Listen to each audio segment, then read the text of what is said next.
Hello everyone and welcome back to Stat 385. We are now in week 3. We are going to be covering atomic vectors. These are some very, very important foundational objects in R. So our learning objectives for the week are to, after completing this week, you are expected to be able to determine an object's type.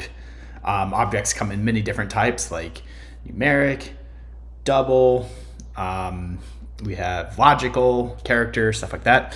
Create vectors of a particular type. So both determine and create vectors of a particular type. Determine the length of a vector, how many elements there are. Use a vector's index to extract a single element. So pulling things out of a vector and displaying it, printing it in your R session.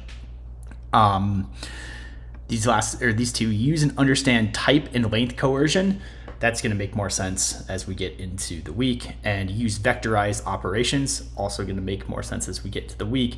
But together, these two things are very, very foundational and two concepts that make R extremely powerful. I know I said that everything that exists in R is an object, and everything you do in R is a function call, which is more or less true.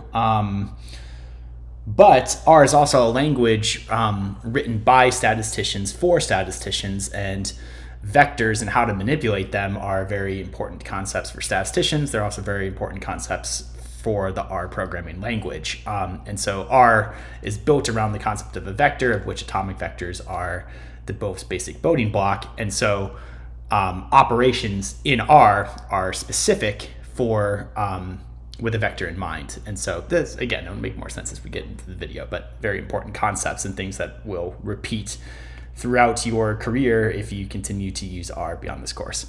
All right, and then, we'll also do use and understand missing values. Okay, reading material here from the book. This reading material, skim over it before you watch the videos to build an impression about what we're going to be talking about. I understand that you won't fully grasp everything. Then go and watch the course videos, particularly the lecture videos, particularly these two. And then go back and do the reading and see, and then build, maximize your retention to make sure that you've covered all the concepts. And then do lab 2 on your own, then watch the video on lab 2, my video on lab 2, to compare how you approach the problem versus how I did it. So it's a safe learning environment for you to practice, and then you can see my video to compare and contrast. Assignments for the week. Okay, so new lab and quiz due Thursday, October 18th. And remember, for the quiz, the initial Thursday, September 18th deadline is for the buffer points. And then a week later, next Thursday, the 25th, will be for 100% credit.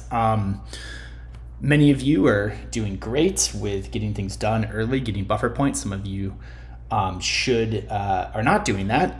It's okay. There's still plenty of time, but I would highly recommend staying on top of the assignments now, because they're going to just keep coming in. And right now they aren't all that tedious. I mean, I know R's new, it's a new language. So from that perspective, they may be tedious, difficult, challenging, but as we build familiarity and looking back, you won't think these ones are as hard as the ones that are coming in. So now is a great opportunity to build up the buffer points.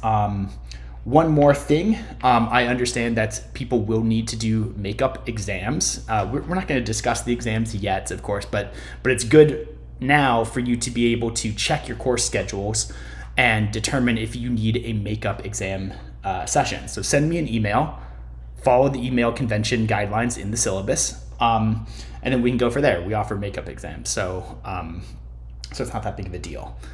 All right, well, thank you for watching this video, and I will see you throughout the videos and office hours and on the lively discussion forum. All right, take care. Bye.